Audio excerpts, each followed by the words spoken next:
বিসমিল্লাহির রহমানির রহিম। প্রিয় দর্শকবৃন্দ, আজ আমি আপনাদের সামনে এমন এক সত্য কাহিনী নিয়ে হাজির হয়েছি যা শুনে আপনার হৃদয় কেঁপে উঠবে। হযরত মুহাম্মদ সাল্লাল্লাহু আলাইহি ওয়াসাল্লামের মৃত্যুর শেষ দিন কেমন কাটছিল। সেই সময়টি ছিল পৃথিবীর সবচেয়ে বড় গভীর শিক্ষা। একজন মহান মানবের শেষ সময়ের ধৈর্য, ভক্তদের অগাধ ভালোবাসা এবং তিনি যে বার্তা রেখে গেছেন সেই বার্তাগুলোর জীবন্ত সাক্ষ্য। নবীজির শেষ 7 দিন ছিল কষ্ট অথচ দ্বিমুগ্ধকর এক করুণা ও শিক্ষা দিয়ে ভরা। তিনি দীর্ঘদিনের রোগে কষ্ট পেলেন, শরীর দুর্বল হয়ে গেলেও তার প্রাণের আলো নিভে যায়নি। নবীজির অসুস্থতা শুরু হয়েছিল কিছুদিন ধরে, ধীরে ধীরে প্রিয় সাহাবারা নবীজির আশেপাশে জড়ো হয়ে নবীজির সেবায় ব্যস্ত থাকতেন। উম্মে আইমান, হযরত আয়েশা রাদিয়াল্লাহু আনহা, ফা ইবনে আবি লাহাব, আলী, হযরত আবু বকর, সবার হৃদয় ভেঙে যাচ্ছিল। নবীজির সেই অসুস্থতার সময় তিনি প্রায় কাঁদতেন এবং দোয়া করতেন। তিনি মানুষকে স্মরণ করাতেন মৃত্যুকে ও আল্লাহর কাছে ফিরিয়ে যাওয়ার প্রস্তুতিকে। তিনি বলেছিলেন, মুমিনের জন্য মৃত্যুটি লাভ এবং মনের চিন্তা তার সন্ধান। নবীজির ফুসফুসে ব্যথা, জ্বর ও দুর্বলতা বাড়ছিল। তিনি বারবার জানতেন যে সময় নিকট। তিনি নিজের মধ্যে ও সাহাবাদের মাঝে শান্তি বজায় রাখতেন, দোয়া ও তাওবা আহ্বান করতেন। তিনি বারবার কুরআনের পাঠ করতেন এবং সাহাবাদের স্মরণ করাতেন যে তাদের উপর দুই জিনিস রেখে যাচ্ছেন, কুরআন ও সুন্নাহ। যদি তারা এগুলো ধরে রাখে কখনো পথভ্রষ্ট হবে না। তিনি নিজেই এই সুন্নাহ অনুসরণ করে দেখিয়েছেন কিভাবে মমতা, সহমর্মিতা, ক্ষমা ও অন্যায় বজায় রাখতে হয়। শেষ 7 দিনে নবীজির কণ্ঠনালী দুর্বল হলেও মনের তীব্রতা ছিল অপরিসীম। তিনি সাহাবাদের কাছে দোয়া করতেন, তাদের পথ দেখাতেন এবং তাদের শিক্ষা দিতেন কিভাবে মুসলিম সমাজকে চালাতে হবে। বিবাহ, সন্তান, প্রতিবেশী ও অসহায়দের সাহায্য সহ সব কিছুর উপর জোর দিয়েছিলেন। তিনি বারবার বলতেন, নরকে ঢুকতে নেই যে যাচাই না করে বিচার করে। আমরা সবাই আল্লাহর কাছে ফিরব। তিনি অসুস্থ অবস্থায়ও মায়ের মতো নারীদের সম্পর্কে রক্ষতা বা অবজ্ঞা করেননি, বরং নারীদের মর্যাদা, তাদের অধিকার ও সম্মান বজায় রাখার নির্দেশ দিতেন এবং দানপূর্ণ, সমমর্মিতা ও ধার্মিক আচরণের গুরুত্ব স্মরণ করাতেন। নবীজির উপর অসুস্থতা বাড়লেও তিনি সাহাবাদের সঙ্গে আলাপ করতেন, তাদের নৈতিক শিক্ষা দিতেন। কখনো কখনো কাঁদতেন, কখনো গভীর গহন চুপে দোয়া করতেন। নবীজির কণ্ঠে কুরআনের আয়াতগুলোর প্রতিধ্বনি ছিল ধৈর্য ধারণ করা, দুষ্টের পরেও দয়া করা ও স্মরণ করানো যে আল্লাহই রব্বুল আলামিন। এই সময়ে সাহাবারা একত্রিত হয়ে নবীজির আশেপাশে ছিলেন। হযরত আয়েশা রাদিয়াল্লাহু আনহা নবীজির প্রতি সর্বশ্রেষ্ঠ যত্ন নিলেন। তিনি নবীজিকে পানির সাথে সংবেদনশীলভাবে কেঁকড়ে দিতেন। তার নবীজির শরীরের প্রতি অত্যন্ত কোমলতা দেখাতেন। সদ্যোৎসাহ মিশ্রিত ছিল না, বরং অশ্রুজলে ভরা মনের মতোই ছিল। হযরত আবু বকর ও উমরও প্রায় প্রতিদিন অবস্থান করতেন। সকলেই জানতেন যে সময় এখন অবশ্যই দামি। প্রাণের মূল্যবান মুহূর্তগুলো কাউকে বরণ করার জন্য নয়, বরং আল্লাহর স্মরণে ও শেষ কথা বলার জন্য। তদার সময় অনেক সময় দোয়া করতেন। তিনি রাসূল সাল্লাল্লাহু আলাইহি ওয়াসাল্লাম পূর্ণ স্মৃতি করতেন। নিজের জীবনের প্রতিটি শিক্ষা, প্রতিটি কাজ আল্লাহর ইচ্ছা অনুযায়ী করা হয়েছে বলতেন এবং আল্লাহর কাছে নিজের সম্পূর্ণ ভক্ত করতেন। তিনি সাহাবাদের মধ্যে ইসলামের প্রতি কৃপণতা না করে সম্পূর্ণ বিশ্বজননী মানবতাবোধ ছড়িয়ে দিতে বলতেন। তিনি অনুগত উম্মতের প্রতি বারবার স্মরণ করাতেন যে তাদের কুরআন ও সুন্নাহ ধরেই চলতে হবে এবং অন্যদের সাথে সাদা আচরণ করতে হবে। এ সকল শিক্ষা শেষ 7 দিন ছিল গলার কম, এগুলো ছিল হৃদয় থেকে বেরিয়ে আসা।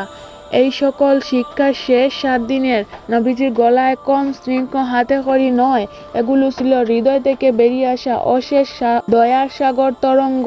নবীজির অসুস্থতা বাড়ায় সঙ্গে সঙ্গে তিনি কমরা পূর্বক নানান ব্যক্তিগত বিষয় সাফ করলেন। তিনি প্রতিটি ক্ষুদ্র বিষয়ে দায়িত্বের গুরুত্ব দিয়েছিলেন।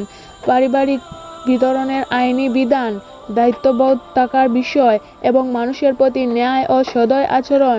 তিনি বিরাট দোয়া করতেন, ঈমান কার্য করে, আল্লাহর রহমত কামনা করে, সকলের প্রতি দয়া ও মেহেরবানির আবদার করে। নবীজির সাথে ছিলেন তার পরিবার, তাদের চোখে অশ্রু কিন্তু মন ছিল শান্ত, কারণ তিনি জীবনের শেষ মুহূর্তেও আল্লাহর পথে ছিলেন। তিনি কখনো ভয় দেখাননি, কখনো হতাশ করেননি, বরং দোয়া ও তাওবাহের আহ্বান করে গেছেন। তিনি সাহাবাদের ধৈর্য ও আমল আদায়ের উপর ভরসা রাখতেন এবং তাদের বলতেন, তোমরা একে অপরের প্রতি সদয় হও এবং আল্লাহর উপর ভরসা রাখো। নবীজির শেষ 7 দিনে তিনি এমন কিছু কথা বলেছিলেন যা প্রতিটি মুসলমানের জন্য চিরন্তন নির্দেশনাবলী হয়ে রয়েছে। মায়েদের প্রতি শ্রদ্ধা, পিতামাতার প্রতি দায়িত্ব, ধন দৌলত ও ক্ষমতাকে দুজনের অধিকার হিসেবে নেবেন না, নিরুপায়দের সাহায্য করবেন, আদালত ও বিচার সঠিক রাখবেন এবং সবচেয়ে বড় কথা, কুরআন ও আমার সুন্নাহ তোমাদের পথ প্রদর্শক হবে। তিনি বিশেষভাবে নারীদের অধিকার দিয়ে সতর্ক করেছিলেন। তিনি বলেছিলেন, যে নারীরা তোমাদের সন্তানের মা, তোমাদের ঘরের মর্যাদা তোমরা তাদের সম্মানে রেখো। তিনি কখনো দাবি করেননি কোনো আলাদা মর্যাদার, বরং সর্বদা নম্রতা ও সহানুভূতির শিক্ষা দিয়েছিলেন। শেষ 7 দিনে নবীজি দৈহিক দুর্বলতা সত্ত্বেও হৃদয় অবিচল ছিলেন। তিনি বারবার আহ্বান করতেন যে মানুষরা পরস্পরের সঙ্গে ভালো আচরণ রাখুক, যেন সমাজে নম্রতা, সহমর্মিতা ও অন্যায় প্রতিষ্ঠিত হয়। নবীজির দৃষ্টি ছিল গভীর এবং দয়াশক্তি। এই সময় তিনি অনেকবার কাঁদছেন, বিশেষ করে যখন তিনি মৃতদেহের কথা, মৃত্যুর স্মৃতি ও কিয়ামত সম্পর্কে চিন্তা করতেন। কিন্তু তিনি এই কান্নার মধ্যেই সাহাবাদেরকে স্মরণ করাতেন, মৃত্যুকে স্মরণ করো, এতে তোমাদের অন্তর নরম হবে। তিনি বলতেন, আমি তোমাদের উপর দয়া, সততা রেখে যাচ্ছি। কুরআন ও আমার সুন্নাহ এগুলো ছাড়া তোমরা কখনো সঠিক পথ পাবে না। নবীজির এই বিবৃতি ছিল যেন শেষ আগামীর বাণী, একটি পথ নির্দেশন যা মানব জাতিকে অন্ধকার থেকে আলোর দিকে টেনে নিয়ে যায়। সাহাবারা শুনে কাঁদলেন, কান্না ছিল হৃদয়ের ভাষা, কিন্তু নবীজির মুখ থেকে বেরিয়ে আসা কথা ছিল শক্তি। নবীজির এই শেষ দিনগুলোতে তিনি জবরদস্তি করে কাউকে ডেকে তামাশা করেননি, বরং সম্মান ও দায়িত্বের সাথে প্রতিটি মুহূর্ত পালন করেছেন। তিনি জুমুর, দোয়া ও আজানের গুরুত্ব বলতেন। তিনি নামাজের নিয়ম বজায় রাখার বার্তা বারবার দিতেন। তিনি সংগঠিত সমাজের ভবিষ্যৎ নিয়ে গভীর চিন্তা করতেন। যদি তারা কুরআন ও সুন্নাহ ধরে চলে, তবে আল্লাহ তাদের সাহায্য করবেন। নবীজির শরীর কোমল, দুর্বল। তিনি মাঝে মাঝে স্বল্প কথায় সবাইকে শান্ত করার চেষ্টা করতেন। শেষ মুহূর্তে আগমনটি দৃঢ় ও সম্মানজনক ছিল। নবীজি নিজে জানতেন শেষ নিঃশ্বাসের সময়টি আসছে। তিনি কাঁদতে থাকলেন, তার চোখে শ্রদ্ধায় ভরা। তিনি বললেন, আল্লাহ আমার প্রতি কৃপা করবেন। নবীজির আশেপাশের লোকেরা কিলেই তাদের আবেগ নিয়ন্ত্রণ করতে পারছিল না। সবাই টাট নিয়ে দোয়া করেছিলেন, আলাইকুম সালাম, সদকা, কুরআন পাঠ। কথায় কথায় নবীজি তাদেরকে নির্দেশ দিলেন কিভাবে তাদের দায়িত্ব পালন করতে হবে। আল্লাহর পথে থাকার এবং পারস্পরিক ভালো আচরণের উপর জোর দিতে। তিনি জ্ঞান ও উপদেশ দিয়ে বললেন যে তোমাদের ধৈর্য ধারণ করতে হবে, ক্ষমা করতে হবে, নির্ভয়ের সাথে কাজ করতে হবে। তিনি নিজের পরিবারকে শান্ত রেখে বললেন, আমি তোমাদের উপর দয়া রেখে যাচ্ছি, কুরআন ও আমার সুন্নাহ অনুসরণ করবে। তিনি তার হাতে কুরআন ধরে আসেননি, তবু কুরআন ছিল তার জীবনের প্রতিটি অঙ্গীশিরা। শেষ সময়ে নবীজি হযরত আয়েশা রাদিয়াল্লাহু আনহার বুকেই শুয়ে তার চোখ বন্ধ করলেন। তিনি শান্ত ও নম্রভাবে নিজের জীবন সম্পূর্ণ করলেন। নবীজির নিঃশ্বাস ছুটে যাওয়ার পর সঙ্গে সারা প্রতিটি হৃদয় ভেঙে পড়ে। সাহাবারা কান্নায় ভেঙে পড়েন, কিন্তু তারা জানতেন যে নবীজির প্রতিটি শিক্ষা আছে, জীবনের শিক্ষা আছে। তারা যেন একে ধরে এগিয়ে যায়। নবীজিকে কবর দেওয়া হয়েছিল যেখানে তিনি শেষ সমাধিত শুয়েছিলেন, আয়েশা রাদিয়াল্লাহু আনহার ঘরেই। নবীজির কবর এখন মুসলিম সমাজের জন্য এক অমূল্য স্মরণক। নবীজির শেষ 7 দিনের কাহিনী শুধু কষ্টের নয়, এটি ছিল এক শিক্ষা যা আমাদের শেখায় মায়ার মূল্য, ধর্মের গুরুত্ব, পারস্পরিক দয়া এবং কুরআন ও সুন্নাহকে হৃদয়ে রেখে চলার প্রয়োজনীয়তা। তখনই আমাদের টান করে আনে যে আমরা কিভাবে জীবনে ভালো কাজ করে যাব, কিভাবে আল্লাহর স্মরণে থাকব এবং আমাদের শেষ সময়ের কার্য সৎ ও হৃদয় করে তুলব। এই শেষ দিনগুলো আমাদের শেখায় মৃত্যু অনিবার্য, কিন্তু জীবনকে মূল্য দাও, আল্লাহর প্রতি তাওবা করো, মায়েদের সম্মান করো। দুনিয়ার ধন সম্পদ চিরস্থায়ী নয়।